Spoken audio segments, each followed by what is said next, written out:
So how many of you guys are familiar with Voltaire, the author, the French author Voltaire? So a few people are familiar.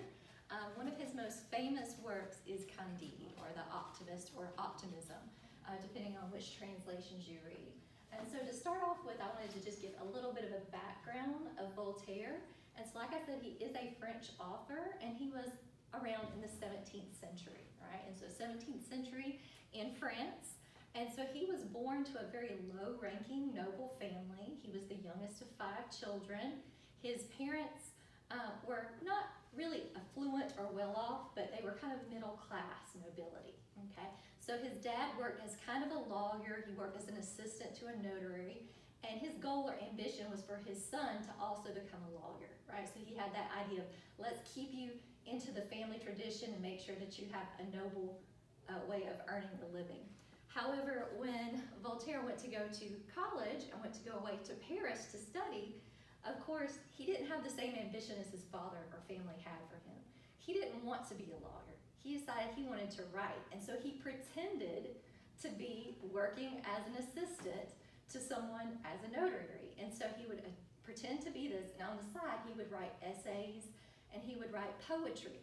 And when his dad found out that he was not actually studying what he should be doing or doing the job he should be doing, his dad kind of pulled him from France and was like, okay, you're not going to be in Paris, the capital where you have all this access. I'm going to send you off to another school to study law in a region in Normandy. And so he sent him off to do that. And of course, Voltaire, being the very forward person he is and very determined person he is, decided, I'm still not going to do what my dad asked me to do and study law. I'm still going to write my essays. I'm still going to write my historical papers. I'm still going to do my poetry.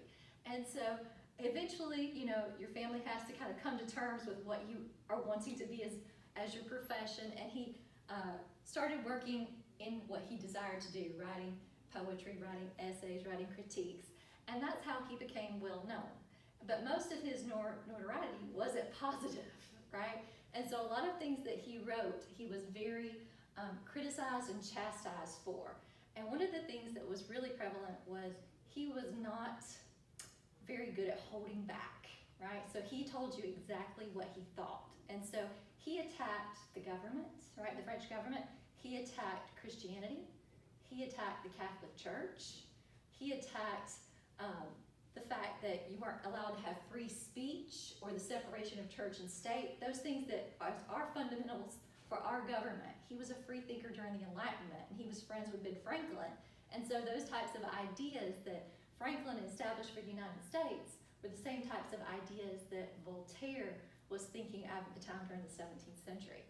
And so coming to my favorite work of Voltaire, we have Candide. And in Candide, this book was banned right after it was published because he attacked not only the church, the Catholic Church, the Jesuits, I mean, any religion you can think of, he got a little slap and kick in, right? And so any type of institutionalized religion he attacked, any type of government that he felt was acting in a corrupt manner, he attacked, and individuals themselves that he felt were corrupt, he attacked. And so that's one of the reasons why I do love him so much, is he had no fear. He said what he thought, he criticized whoever he wanted to, and it didn't matter if he was punished, if he was exiled, because he was exiled from France several times and was sent over to England as punishment for his writings. And in addition, he had to spend over a year in the Bastille in imprisonment for his writing, right? And so just note that whenever you think about standing up for what you believe in and saying whatever you want to, it's people like Voltaire and other countries who paved the way for us to be able to do those things. And so with Voltaire, he did criticize the church. And in Candide, one of my favorite characters is Candide. And so she's one of our main characters that kind of travels throughout the story.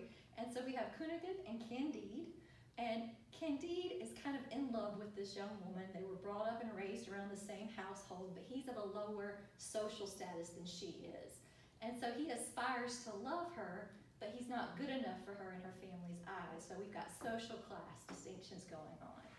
And so he is actually kicked out of the home when he attempts to kiss her, right? Because she's flirting with him and she attempts to steal a kiss from him.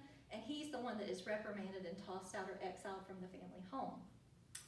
As a result, he has to leave. But during this time, there's all these different things that are coming into play. We've got wars happening. We've got natural disasters happening. And so he is separated from her. And when he finds her again, she's now the mistress of two men, right? So she's been captured, raped, all these things, and taken to other countries. And now she's the mistress of two men, the Grand Inquisitioner, who's of course a religious person, right, the Catholic Church. And she is the mistress also of a Jewish merchant. And this Jewish merchant and this Grand Inquisitor share her on days of the week. And they blackmail each other in order to do so. And so it's a very harsh critique of the church, right? Showing that people who should be in a position of authority and respect and who are guardians of our morals are actually the most corrupt, okay? In addition, we have this idea of the philosophy of optimism that was going around at this time, which was a philosophy by Gottfried Leibniz.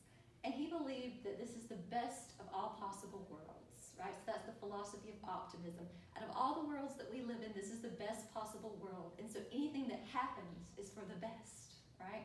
And so here we have natural disasters taking place in the Lisbon earthquake. Thousands of people dying. And then you have Pangloss, who is Candide's tutor, saying, this earthquake is happening for the best reason. These people are dying for a good reason. And you're having to come to terms with this idea that bad things happen to good people. And it's not always because it's the best thing in the world. It's not something that was designed, right? And so there's kind of this conflict of different philosophies going on within the piece. So in addition to criticizing the church, criticizing philosophy, we also have different types of kings and things going on. So we've got lots of different people who are coming into power and leaving out of power. And so there's a critique of the kings and their roles in society as well, okay? So that idea of separation of church and state, the kings battling with the churches over who's going to have the right authority, kings getting kicked out by the church and trying to fight back their way in. So a lot of this is taking place during that time when there's a lot of upheaval within the government and the church. Lastly, I think the reason why I love this piece and this author so much is because at the end of the novel, we see that Candide has traveled all around. He's found El Dorado, the mythical place where everyone is happy, they have exactly what they need, yet he chooses to leave that place, right? And so he leaves that place, and what he learns through this whole process is at the very end, he learns to tend his own garden, right? And that's what makes you happy, is tending basically to your own business and staying to yourself and doing what makes you happy, not worrying about what anybody else says. And that's one of the things I think is important about society. We all tend to get into everybody else's business, right? We tend to want to think about how we can do things for other people, and in the end, we have to think about what's right for ourselves, what do we stand for, what are our morals, what makes us a person of integrity, and just do that. And that's what Candide learns in the end, is what's important. Okay, any questions?